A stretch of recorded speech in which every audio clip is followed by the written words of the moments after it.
Abdullah, ekstremizm nime? Düşüntür adamlara. Nime o ekstremizm? Ekstremizm bolanda sen öz etjek zatlaryny doly beýan etmän, näme etjeňi etmän, gönü süstürlik isseň, ana şol ekstremizm bolýar. Indi ine o diriliş şoňa gowy primer bolup biler.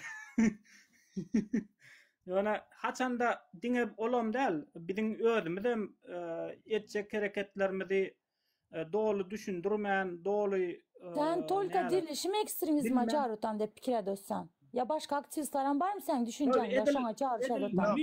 Liçne men liçne men ene şu wagt bir zady etdip ine ýurduň içinden maglumat gelýär da käbir adam ulapýar. Men şoňa başka hereket etdiysem hem şoň ýerinde arkasynda durup bilmesem olam ýene ekstremizm bolýar. Kara ayağa aldyysam doly düşündirmän, näme etjegimi bilmän, gözümdi ýapyk ayağa aldyrsam adamlary olam ekstremizm bolup biler.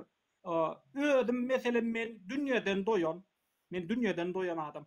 Meniň psihikam gowy däl. Ondan soň men halkyň öňüne çyksam olam meniň näme etjegim belli däl.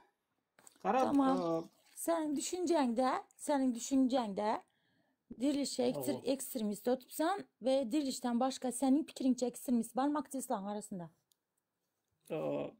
Elbette her birimiz bolup biler ekstremist. O arada gurrun.